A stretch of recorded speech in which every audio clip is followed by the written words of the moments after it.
Les invito a que abramos nuestra Biblia en el libro de Esther, en el Antiguo Testamento, cerca de Salmos, antes de llegar a Salmos. Esther, Job, Salmos. Es un libro pequeño con una gran historia.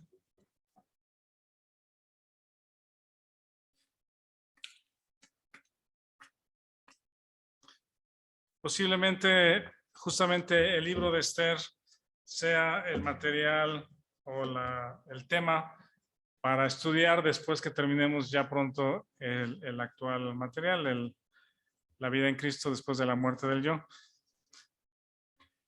Pero ahorita queremos ver un par de cosas ahí que nos ilustran el tema que estamos estudiando. Esther. El día de ayer hubo una noticia en los periódicos, en los medios, de un joven que subió a lo alto allá en el estacionamiento de Plaza del Sol, tratando de tirarse, y los, ¿cómo se llaman? Los de rescatistas tratando de convencerlo y que no se tirara, pero no tuvieron éxito. Y hemos sabido de jóvenes que pasan por periodos de crisis, de angustia, pues, de crisis de ansiedad. Hay muchos factores que han disparado estas crisis, estos sentimientos, estas cuestiones en el alma. Pues desde la enfermedad, el no poder salir, el no poder tener contacto con amigos o con los cercanos y tener que estar en el aparato todo el tiempo completamente para la escuela, para la comunicación, para todo. Las escuelas teniendo que estudiar en línea, o los maestros que no aparecen, o las dificultades que eso implica, pues la comunicación y la falta de, pues no sé, de libertades, provocan en los jóvenes y niños mucha ansiedad, muchas crisis de ansiedad, pues. Y los cristianos como creyentes no somos ajenos a todas estas circunstancias, a los que están enfermos alrededor de nosotros, a los que mueren, al no podernos reunir con libertad, etcétera.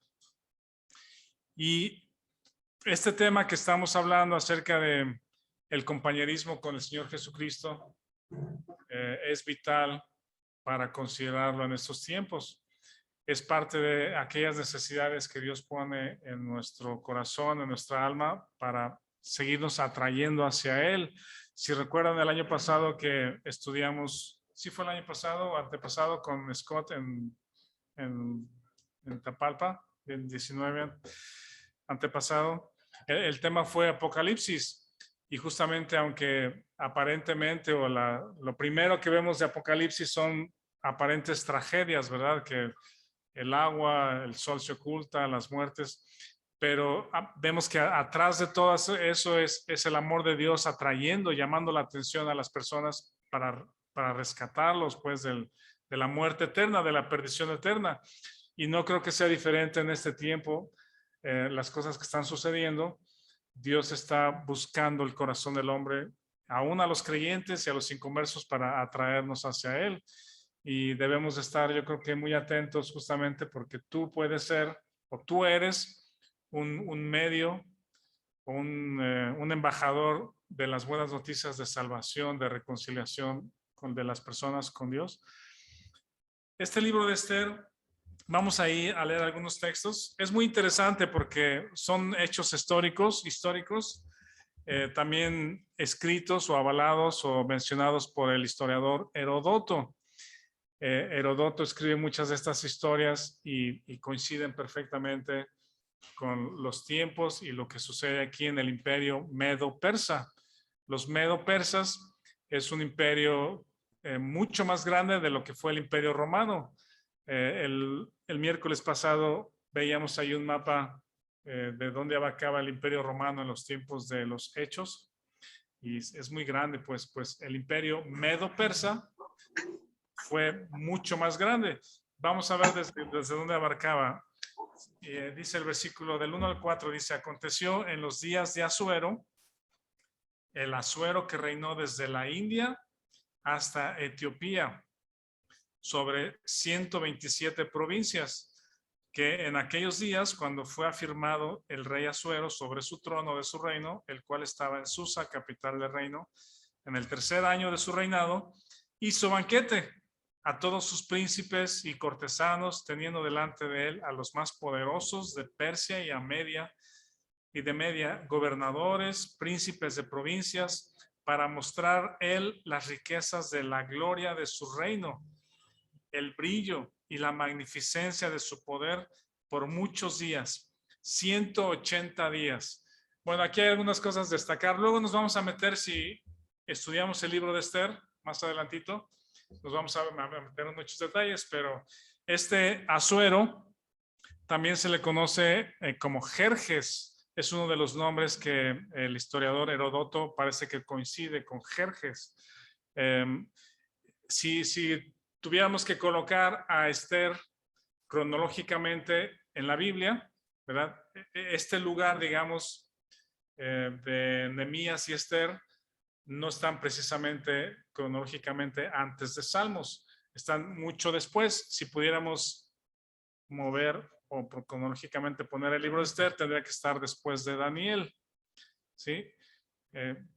Daniel, la historia de Daniel nos relata tiempos de el reino de Babilonia con Nabucodonosor, y después el hijo de Nabucodonosor justamente fue conquistado por los medos persas.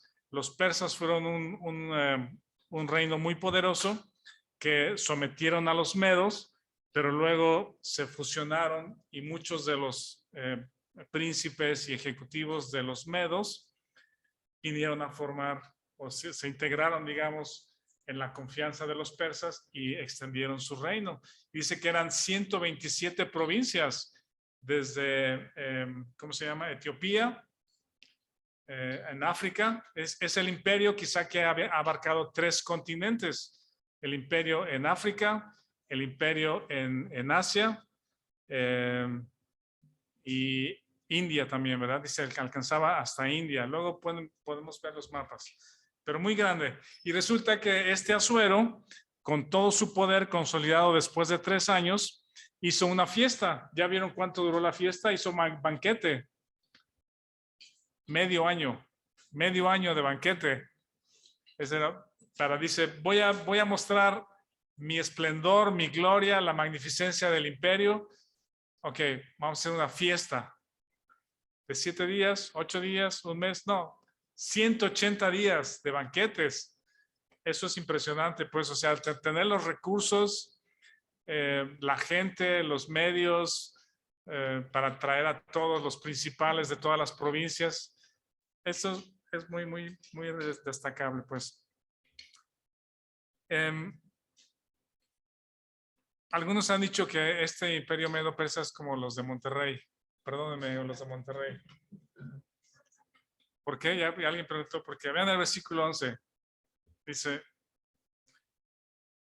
y que, bueno, pidió que trajeran a su esposa, ¿no? La reina Basti, pero dice que trajesen a la reina Basti a la presencia del rey con la corona regia, ¿verdad? Ahí los regios dicen, ustedes eran de Monterrey, Asuero y Basti, por la corona regia. Pero el problema fue que Asuero pidió que su esposa, la reina, viniera, ¿sí? ¿Y qué creen que pasó? Que la reina no vino, no quiso venir, no sabemos la razón. Dice, para mostrar a los pueblos y a los príncipes su belleza porque era hermosa. Mas la reina Basti, es el versículo 12, no quiso comparecer a la orden del rey enviada por medio de los eunucos, y el rey se enojó mucho y se encendió en ira. Una de las cosas que menciona Heródoto respecto al rey Asuero era justamente que era muy violento, sanguinario, se airaba muy rápido, muy pronto, y muy violento también, y con muchas mujeres. ¿Mande? Fiestero y mujeriego. Heródoto escribe esas cosas acerca de este rey Asuero. Y gran problema porque consulta a sus asesores y les pregunta, ¿qué vamos a hacer? ¿Qué voy a hacer? ¿Verdad? Los que tienen cercanía con el rey, y el rey escucha, le dicen, puede causarte un gran problema, porque si en todo el reino, en las 127 provincias, desde Etiopía hasta India, ¿sí? Se corre la noticia de que la reina no te obedeció. Imagínense qué va a pasar con la casa de cada uno de los varones de todos estos lugares. Las mujeres se van a rebelar. No sé si estaban pensando en el inicio del feminismo y de que las mujeres arriba y los derechos de la mujer. Digo, no estoy diciendo que lo que estaba, la situación en la que estaban era la correcta, ¿no? Pero eso era lo que sucedía. Y entonces le dijeron que ya no venga Vasti a la presencia del rey, ¿sí? Cancélala, vétala, que ya no venga, que ya no tenga acceso a tu presencia. Incluso busca una mujer nueva, ¿sí? Hay que buscar y que una mujer nueva, que sea la reina, que sea mejor que Vasti. Dice, y así todas aquellas mujeres que piensen hacer algo, rebelarse contra la autoridad de sus maridos, ya no lo van a hacer por precaución, van a saber que tú tomaste cartas y que las mujeres pueden ser desechadas. Eso fue lo que sucedió. Y entonces el 22 dice, en el 19 dice que Vasti no venga más delante del rey Asuero. El 22 dice, pues envió cartas a todas las provincias del rey, a cada provincia conforme a su escritura, a cada pueblo conforme a su lenguaje, diciendo que todo hombre afirme su autoridad en su casa y que se publique esto en la lengua de su pueblo. Entonces se dio la noticia a todo de lo que el rey había hecho. Posteriormente se lleva a cabo esta búsqueda de la nueva reina, de acuerdo a su belleza, y resulta que la elegida fue Esther, y resulta que era descendiente de aquel grupo de judíos que fueron llevados cautivos desde Jerusalén hasta Babilonia. Y Esther, por los tiempos, al parecer, nació allá, pues nació en Babilonia, ¿verdad? Aunque era judía. Entonces tenía las costumbres, algunos hábitos de los judíos, pero había nacido allá y era hermosa, fue la elegida. Y el tema de Amán también es un tema que vamos a estudiar después, primero Dios, pero Amán era un malvado perverso que quería destruir a los judíos. Llega la noticia a oídos de Mardoqueo, primo de Esther, y la única posibilidad era que Esther, que tenía acceso a la presencia del rey, llevara la noticia de alerta ante el rey, ¿verdad?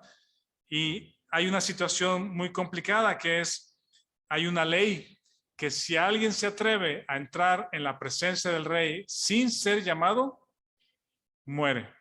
Es digno de muerte. Lo que continúa es la muerte. Eso lo encontramos en el 4:11.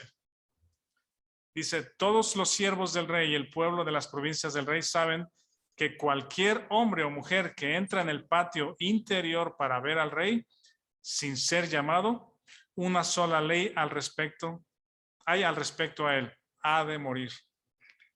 Salvo aquel a quien el rey extendiera el cetro de oro, el cual vivirá. Y yo no he sido llamada para ver al rey estos 30 días.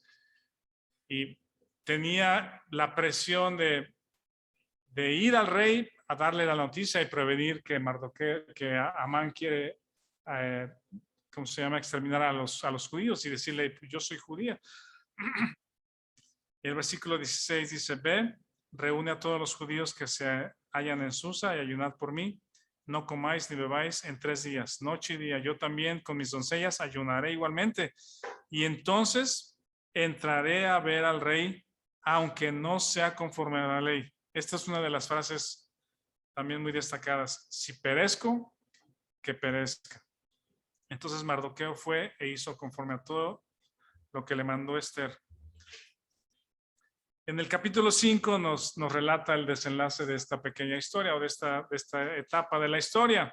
Ella se atreve a entrar al patio, dice el 5:1, aconteció que al tercer día se vistió Esther su vestido real y entró en el patio interior de la casa del rey, enfrente del aposento del rey, y estaba el rey sentado en su trono, así como clásico, ¿cómo dicen los jóvenes? Aquí, ¿eh? ¿Cómo? Típico, sí. Aquí típico, sentado en mi trono. En su, casual, aquí casual. Así dice, ¿no? aquí casual, en su trono, en el aposento real, enfrente de la puerta del aposento. Vean este. Y cuando vio a la reina Esther que estaba en el patio, ella obtuvo gracia ante sus ojos. Y el rey extendió a Esther el cetro de oro que tenía en la mano. Este es el punto de la historia, referente a lo que estamos viendo. En la presencia del rey, lo tienes todo y estás segura. Si el rey te acepta, ¿verdad? Ese era el tema en ese momento. Fuera de la presencia del rey, no tienes nada, ¿sí? O mereces la muerte si entras sin ser llamado. Y justamente el texto que leyó Víctor, que nos dio en Segunda de Crónicas, también tiene algo que ver en esto, porque el rey Usías, dice, se hizo fuerte, se hizo poderoso, y se pensó que tan importante era él que bien podría entrar a la casa de Jehová y ofrecer el incienso. Y a él no le tocaba. Esa era una función de los levitas, ¿verdad? El sacerdote. Él era intermediario. Pero es de aquellas cosas que él dice, pues ya conquisté, ya crecí, ya soy todo. Pues Dios me tiene que aceptar. O sea, ¿qué me impide que yo vaya y ofrezca el incienso, no?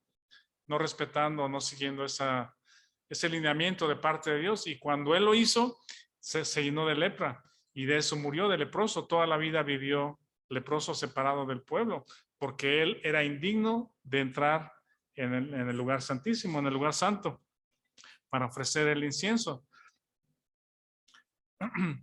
Nuestra identificación con Cristo en la cruz, Romanos 6, nos identificamos con él, fuimos bautizados, identificados en su muerte, en su sepultura y en su resurrección.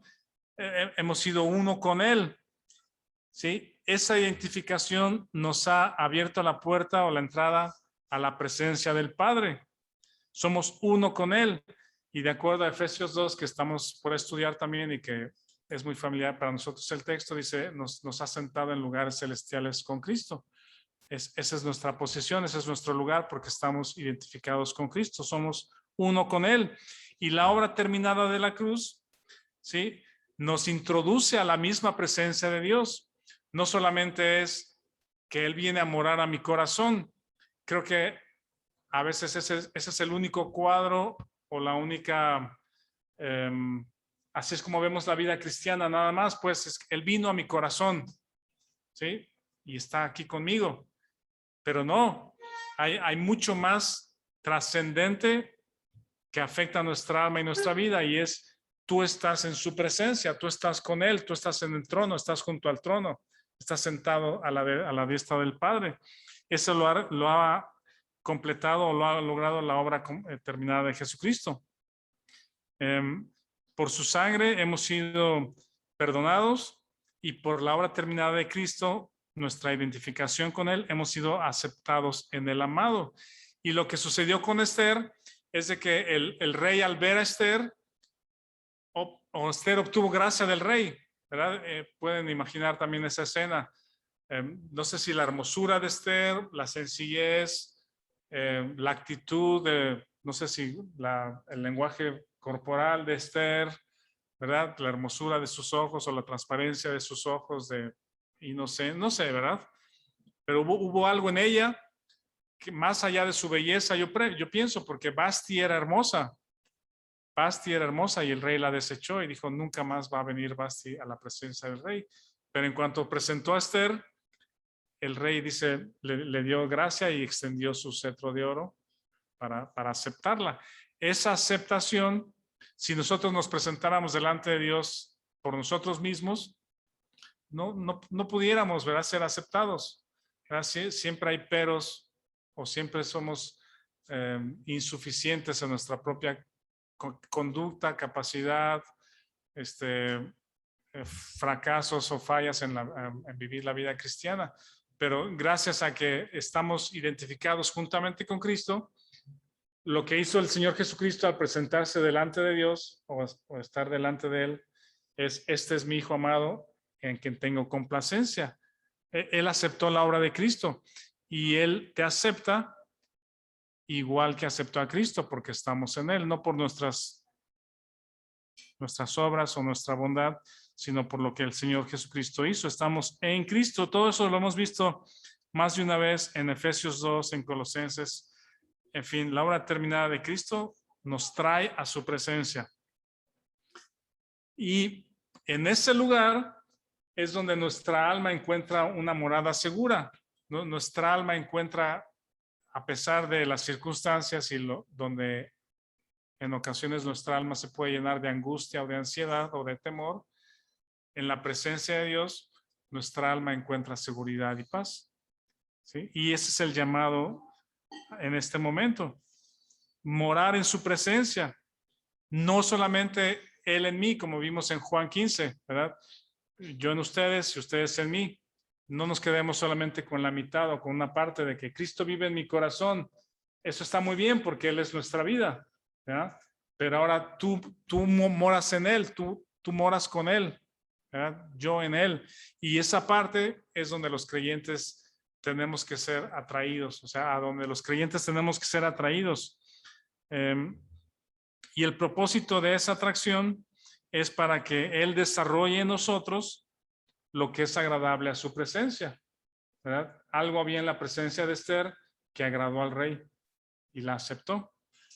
Pues en esa presencia, en Jesucristo, identificados con Él, el Señor Jesucristo desarrolla en nosotros el carácter que a Él le agrada.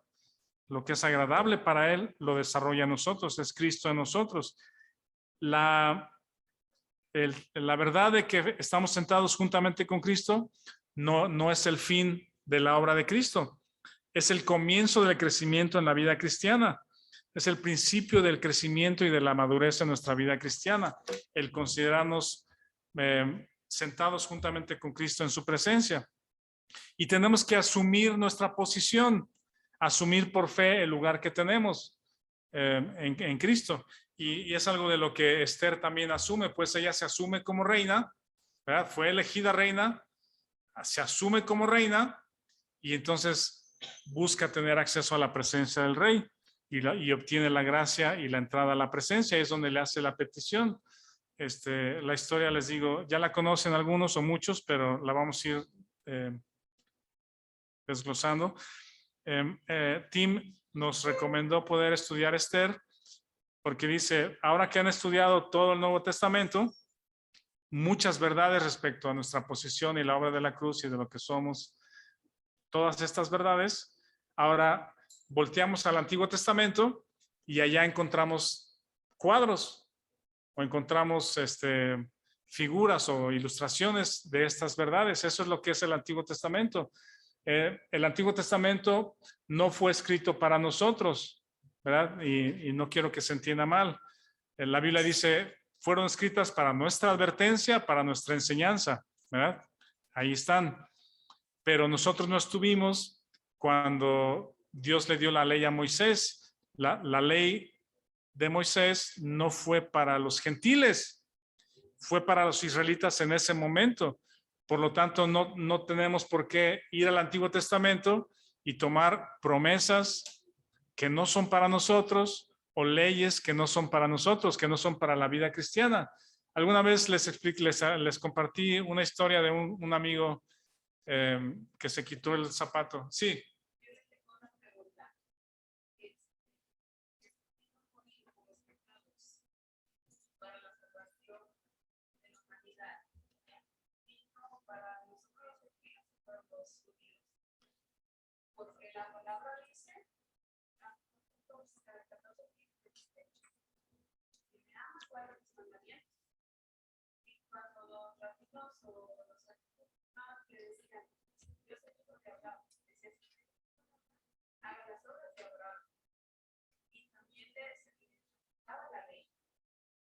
Entonces, cuando habla en el libro de Juan, está hablando de que tenemos que guardar y el Antiguo Testamento y el Nuevo Testamento se refuerzan.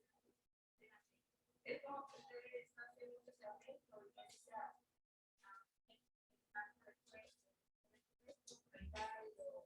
esa para reforzar.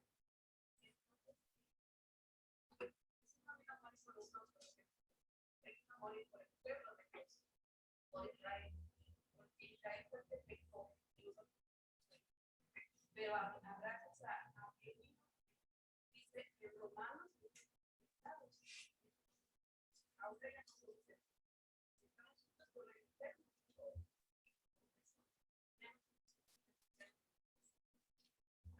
Estamos acá. No podemos ser uno en Jesús, podemos ser gentiles. Aquí puede haber gentil. La palabra gentil es el que no tiene la palabra de Dios. Es, Estamos en la misma congregación, pero entonces la palabra de Dios somos uno, si tenemos nosotros. Aún el que acepta la palabra sigue los mandamientos. Y es es un tema largo, pues, para ver muchas cosas. La ley, dice la escritura, que fue dada con 3 propósitos. Uno es entender el carácter de Dios o la medida de Dios, qué es lo que Dios requiere para que alguien pueda acercarse a Él, ¿verdad? Para poder cumplir. Y 2, el segundo propósito es, como no pueden cumplir, ¿sí? Nos encierra a todos en pecado, eso lo dice Romanos. Dice, no hay justo ni a uno, no, todos han pecado. Y el tercer propósito de la ley es llevarnos a Cristo. Es decir, en Él tenemos redención. Y le digo, es un tema profundo, pero, o más, no profundo, sino largo de explicar. En el libro de Efesios dice que el Evangelio fue ya dado primeramente, también Romanos, primeramente a los judíos, pero a los suyos vino y los suyos no le recibieron. Y entonces el Evangelio se extendió a los gentiles, ¿verdad? Y de ahí Pedro fue a Cornelio y Pablo después a todas las regiones, predicando el Evangelio, primero a las sinagogas y después a los gentiles. Y Efesios explica muy claramente que de ambos pueblos, los que tenían ley, los que tenían Dios, los que eran cercanos, son los judíos, y de los gentiles que eran lejanos, que no tenían ley, que no tenían Dios, de ambos pueblos hizo uno. Y ese nuevo pueblo es la iglesia. Ese nuevo cuerpo es la iglesia. Y la iglesia tiene muchos privilegios, como este tipo de cosas, la posición en Cristo, que ni los judíos tenían y los gentiles nunca iban a poder alcanzar. Entonces, por la obra de Cristo, Él nos ha hecho cercanos a Dios, pero como iglesia, ese es el cuerpo que dice. Si quiere, luego podríamos platicar igual con Mario o revisar algunas de las preguntas o de los comentarios que hace, pero muchas gracias por la observación.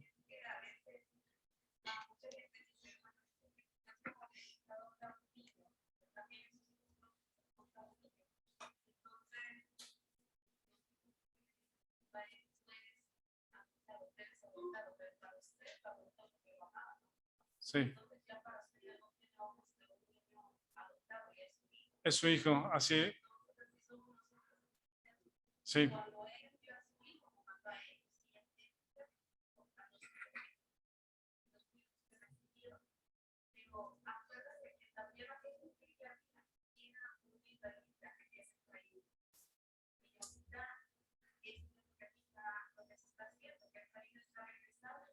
Pero Efraín tiene que regresar, es el hijo pródigo.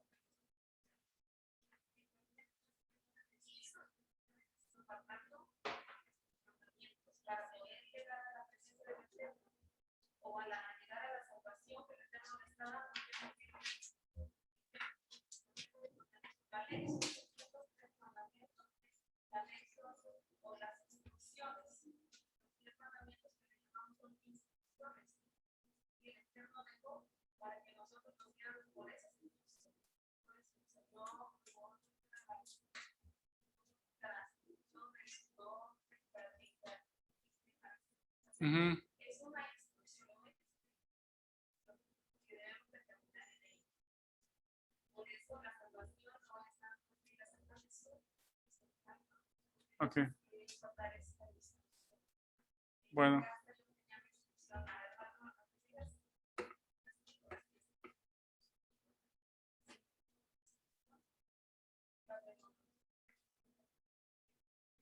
Bueno, muchas gracias por el comentario. Hemos de asumir entonces nuestra posición por fe. Y Dios permite que en nuestra vida tengamos necesidades o nos encontremos con necesidades desde derrota en la vida cristiana, aspectos financieros, un anhelo profundo en nuestro corazón o incluso insatisfacción en algún momento para acercarnos a Él. Vean este texto en Hebreos 4:16. Hebreos 4:16. Si alguien lo quiere leer allá en Zoom o aquí presente, Hebreos 4:16.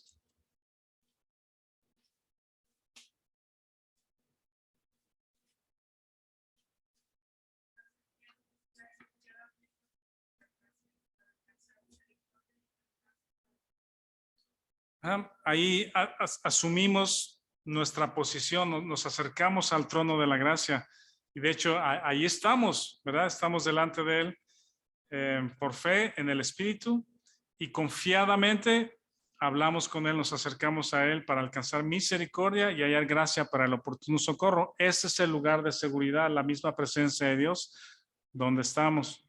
Y mantener ahí la compañía. Vean este texto en Primera de Tesalonicenses 5:10. Tiene ahí una frase también interesante. Primera de Tesalonicenses 5:10. Dice, quien murió por nosotros para que ya sea que velemos o que durmamos, vivamos juntamente con Él. Esa es nuestra posición en Cristo, vivir juntamente con Él. No que Él necesariamente, les digo, esté aquí en mi corazón, sino yo en lugares celestiales juntamente con Cristo.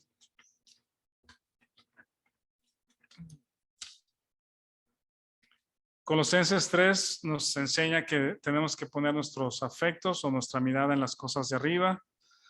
Y lo que nos hace falta como creyentes es tener el conocimiento, conocer lo que somos, conocer lo que tenemos. Hemos hablado justamente del ejemplo y a lo mejor lo mencionamos también en el estudio de los miércoles de la reina Isabel o cualquier persona que tiene una nueva posición de ese rango, pues al presidente que se le otorga la banda o al candidato ganador que se le coloca la banda presidencial en un país, de un momento a otro su posición cambia y tiene un montón de nuevas atribuciones. Muchas de esas atribuciones quizá no las conocía antes, ¿verdad? No sabía. Si está desligado de la política o de los medios del presidente, si no es cercano al presidente, quizá cuando tiene la banda se le da a conocer de las implicaciones, capacidades o atribuciones que ahora tiene como presidente. Pues como creyentes tenemos esa nueva posición sentados a la diestra del Padre y tenemos muchas atribuciones, muchos beneficios. Esos los encontramos justamente en Efesios, enlistados en los 3 primeros capítulos, uno tras otro, uno tras otro. Y al creyente le falta tener ese conocimiento de lo que ya somos en Cristo y entrar con confianza a esa presencia. Asumir nuestra posición, tener compañerismo con el Señor Jesucristo permanente, descansar en tu nueva residencia en el Espíritu. Y no se trata algo de visualizar, ¿no? Hay cosas que sí podemos como que imaginar, visualizar, pero esto no lo podemos visualizar, no lo podemos tener en la mente, tampoco verbalizado por repetir, se hace realidad. Tampoco aquí menciona fantasear, pero sí es ver nuestra nueva realidad. Ver nuestra nueva realidad y creerla, que estamos sentados juntamente con Cristo, que soy uno con Cristo, sentado a la diestra de Dios y por eso soy aceptado. Voy a leer aquí una nota de J.B. Stoney, que también está ahí en su material. J.B. Stoney fue un pastor, un siervo del Señor devoto que nació en 1814, murió casi para cumplir 83 años en 1897 en Estados Unidos y él escribió muchas de estas cosas muy interesantes de la posición en Cristo, de lo que somos en Él, y él en su material está esta nota, dice: J.B. Stoney comparte esta conclusión desde su lecho de muerte. reflexionando sobre mi vida, él dice, puedo ver cuán feliz pude haber sido y de cuántas tristezas me hubiera librado si el cielo o la presencia con Dios o Dios, sí, estar con Dios o la presencia de Dios hubiese sido más definitivamente mi lugar de descanso, de lo que estamos hablando, estar en la presencia de Dios y asumirnos ahí y confiar, creer que ahí estamos. Dice, hubiera sido más feliz, hubiera habido momentos de más felicidad y me hubiera ahorrado muchas tristezas o penas si yo hubiera tenido este conocimiento, asumirme más en mi lugar de descanso. Dice, uno es capaz de buscar algo en este lugar y en la tierra mientras pasamos a través de ella. Hoy siento que es por su maravillosa gracia que tengo tanto el derecho de estar con mi Señor Jesús en el paraíso o en el cielo, cuando de ser salvado por su obra, como de ser salvado por su obra en la cruz. Esto lo dijo antes de morir y él se veía justamente ya próximo a tomar ese lugar en el cual pudo haber vivido incluso en esta tierra. Sin regeneración, sin el nuevo nacimiento, no estaríamos donde estamos o no seríamos quienes somos, renacidos, cambiados, transformados, nacidos de nuevo. Sin la seguridad de salvación por la obra de Cristo, no estaríamos con la certeza del futuro, ¿verdad? Estaremos tratando quizá de ganar esa salvación o de recuperarla o de no perderla. Y sin la aceptación de nuestra posición, no estaríamos en descanso. Cuando asumimos que el Señor nos ha aceptado, y regreso a la actitud de Esther, ¿verdad? Que entra a la presencia y es aceptada, ¿sí? Nosotros nos hemos de saber aceptados y entonces es cuando descansamos. En la presencia del Rey tenemos todo, ahí estamos seguros. Fuera de la presencia del Rey no tenemos nada. Permanece arriba, permanece en el lugar donde estás, juntamente con Cristo. Vamos a leer Colosenses 1:12 y aquí terminamos. Y también me gustaría todavía quizás un poco de tiempo, a lo mejor si pudiéramos cantar el coro en tu presencia, a lo mejor en lugar del otro, pero como quieran, si quieren cantamos los dos, pero podemos cantar en tu presencia. Colosenses 1:12.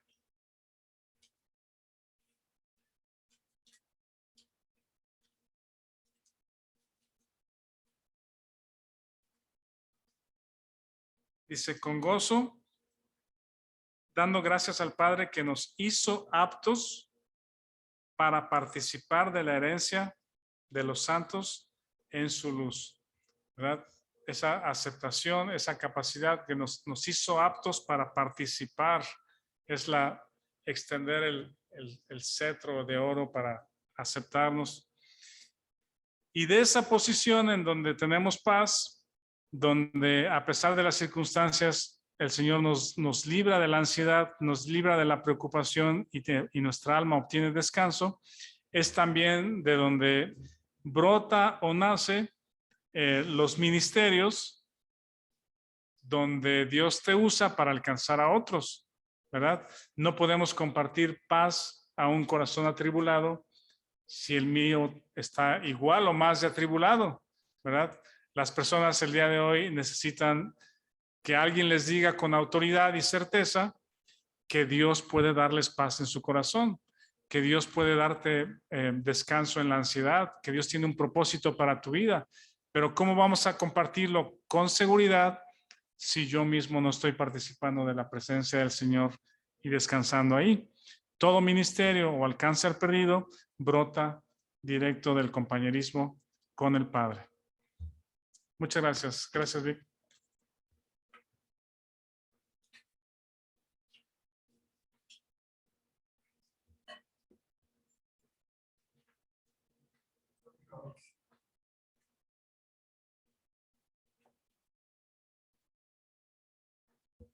Gracias, Rafa.